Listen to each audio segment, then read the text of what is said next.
During a family dinner, my mother looked me in the eye and said, "You'll never see a cent of the inheritance." Then she tossed me out of the house. I didn't flinch. Instead, I smiled calmly, pulled out my phone, and let her see the number sitting in my bank account. This was supposed to be a celebration. My grandmother had just turned 90, and everyone had gathered at her home for a birthday dinner. She was resting in the next room. Age had slowed her down, and she tired easily. But earlier, she'd been overjoyed to see all of us. The dining table was packed with food, the drinks were flowing, and laughter filled the space as people caught up after months apart. For a while, it actually felt warm, like family, until my mother ruined everything. She leaned back in her chair, swirling her wine and sighing dramatically. "Well, she'll be gone soon," she said casually.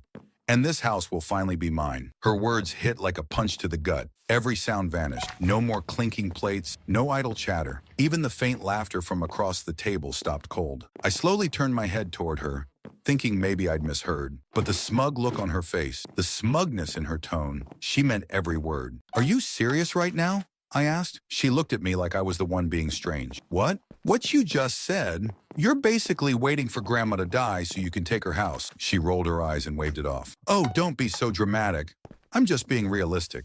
She's had a long life. It's time." The room shifted. My aunt, her younger sister, looked like all the blood had drained from her face. My cousins glanced at each other, stunned. Even close family friends, who were usually neutral in drama, looked deeply uncomfortable. I pushed my plate forward. "She's your mother," I said. "The woman who raised you. And now you talk about her like she's just in the way." Her tone sharpened. "Spare me the speech. You think I don't know what this is about?" "What is this about?" I asked, genuinely confused. She pointed her finger at me. "You're pretending to be noble, acting like you're above all of this. But I see through you. You want the inheritance just as much as anyone else. You think if you play the good guy, you'll walk away with it all." She motioned toward the rest of the room, as if they were all part of some imaginary plot to rob her of what she believed was hers. The silence thickened. My aunt gently placed her fork down, as though even a sudden sound might ignite an explosion. My younger cousin looked like he wanted to sink into the floor. I let out a soft, shocked laugh. "You've lost it. Don't you dare laugh at me," she snapped, slamming her palm against the table. "You walk around like you're so independent, so accomplished, but at the end of the day, you just want a piece of what I deserve. Well, guess what? You won't see a penny. None of you will. The house, the money, all of it is mine." The venom in her voice was unbelievable. She sounded like a stranger. I leaned back, shook my head, and said nothing. Instead, I pulled out my phone, opened my banking app, and tilted the screen toward her. Her jaw dropped. The color drained from her face. She stared at the number, speechless. She tried to speak, but couldn't get a word out. The number she saw wasn't small. I won't reveal exactly how much, but it was well into the six figures, over $500,000. I didn't need Grandma's inheritance. I didn't need anything from any of them. I had earned everything I had on my own. For the next half hour, my mother flailed. First, she laughed it off, claimed she was joking. Then she tried to backpedal, saying she was emotional. Eventually, she even apologized. And then, in a moment that disgusted me more than all the rest, she asked for help, said she had some financial trouble and could really use support. I stood, pushed my chair back slowly. "This is Grandma's birthday," I said, trying to contain the weight of my disappointment. "This isn't the time to talk about money." Then I walked out, but I had no idea the worst was yet to come. That night, I left her humiliated in front of the family, but the weight in my chest didn't go away. Something about it all felt rotten. This day should have been about Grandma, her love, her life, her legacy. Instead, it became a dark showcase of greed, and that darkness wasn't finished with me yet. I drove home in silence, hoping the cold air outside would clear my thoughts. Hours later, I was stretched out on my couch, absent-mindedly scrolling through my phone, when my cousin Emily suddenly called. "Jonathan, you need to come back. Right now," she said, her voice sharp and urgent. I shot upright. "What's going on?" "It's Grandma. Something's not right." I didn't waste time. I grabbed my keys and rushed out the door. By the time I arrived, the atmosphere inside the house was tense and chaotic. The living room was cluttered. My aunt was pacing restlessly, and a few cousins were whispering to each other, with worry written all over their faces. But the one person who was missing? My mother. I ran straight to Grandma's room. She was still lying in bed, but her face was far too pale, her body weaker than I'd ever seen. My aunt was kneeling beside her, gripping her hand. "What happened?" I asked, panic starting to creep into my chest. "She just collapsed," my aunt said, her voice shaky. "She seemed okay earlier, and then all of a sudden she went quiet." My heart pounded. "Did someone call for help?" "They're on the way," she replied. Should be here any minute. I scanned the room. Where's Mom? Silence. That's when it hit me. She wasn't there. She had vanished. Paramedics soon arrived and carefully moved Grandma onto a stretcher. I climbed into the ambulance beside my aunt, and we headed to the hospital. My brain was racing the whole time. Something didn't feel random about this. After how my mother had behaved earlier, could this really be a coincidence? At the hospital, we got the news. Grandma had suffered a stroke. Thankfully, it wasn't a severe one, but any health issue at her age was dangerous. The doctors made it clear she'd need close monitoring and a lot of rest. That's when my mother finally showed up. She waltzed into the waiting area as if nothing serious had happened. No panic, no emotion, just a tired, annoyed look on her face. I didn't wait. "Where were you?" I demanded. She blinked slowly. "What are you talking about?" "Grandma had a stroke," I snapped, "and you disappeared." She scoffed and waved me off. "Relax. I needed some air." I didn't buy a word of it. That's when I noticed her hands, underneath her nails. Red. Not polish, not paint, blood. I grabbed her wrist. "What the hell did you do?" She yanked her arm back. "Don't touch me." Everyone went silent. My aunt stood alarmed. "What's going on?" I stared straight at my mother. "Explain what you did." She rolled her eyes. "You're overreacting." I cut myself while slicing something in the kitchen, but I didn't believe her. Her tone was too flippant, her face too calm. Just then, a nurse entered and told us we could see Grandma. Inside the room, she was awake but looked fragile. When she saw my mom, I saw something shift in her expression, a brief flicker of fear. I moved closer. "Grandma, did anything happen before you passed out?" She hesitated. Her eyes flicked to my mother, who shot her a cold, warning glance. That look was all the confirmation I needed. Grandma looked at me, then at her, then back again. Her lips trembled. She wanted to speak but stopped herself. I leaned in. "You can trust me. Did something happen?" She opened her mouth to answer, but before a single word came out, my mother burst into tears, loud and theatrical. "I can't take this," she wailed, grabbing Grandma's hand. "Mom, I love you.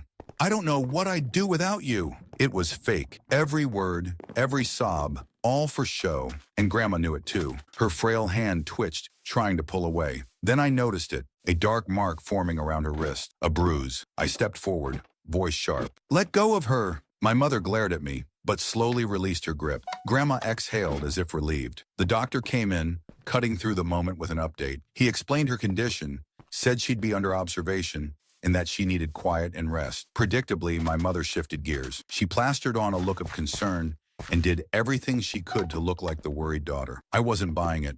Neither was my aunt. That night, I stayed by Grandma's side. I wasn't letting my mother near her again.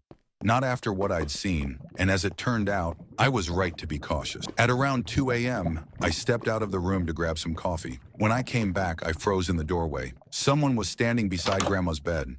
I walked in and saw her, my mother, bent low beside Grandma's hospital bed, whispering something I couldn't quite hear. The moment she realized I was there, she sprang back, startled. "Oh, you scared me," she said, trying to sound casual. I didn't respond. I stepped right past her and knelt beside Grandma. "You okay?" I asked softly. She gave a small nod, but her eyes wouldn't meet mine. Something was wrong. I turned slowly toward my mother. "What were you saying to her?" She shrugged too quickly. "Just telling her to relax, that everything's going to be all right." I didn't believe her. Not for a second. "I think you should leave," I said flatly. She gasped.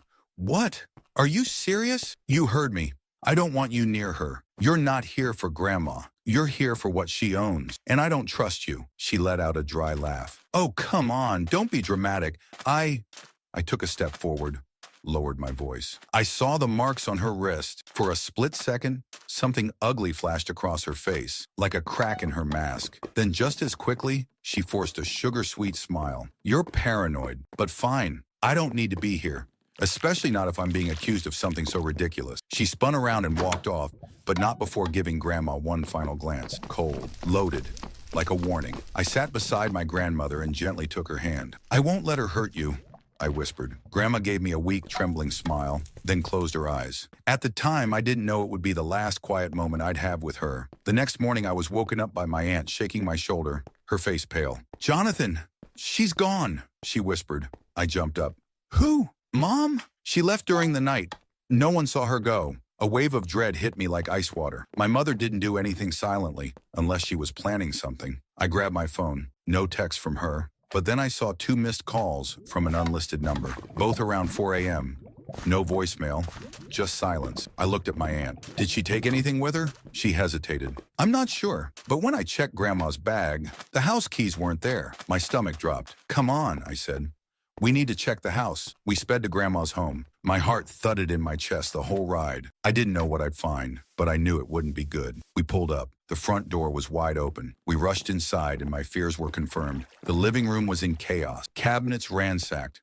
Drawers pulled out and emptied. Papers scattered across the floor. She's looking for something, my aunt whispered, hands over her mouth. I stormed through the house, room by room. When I reached Grandma's bedroom, I froze. The safe had been forced open. It was empty.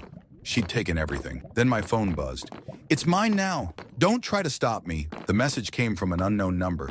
I showed it to my aunt. Her hands shook as she read it. She's gone completely mad. I wasn't going to sit back and watch this happen.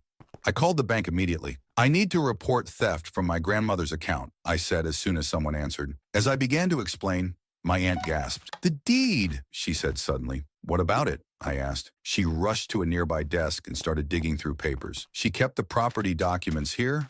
If they're gone, her voice trailed off. She already knew. I checked with her. The folder, the one that held Grandma's will, the deed, everything was missing. She hadn't just taken cash.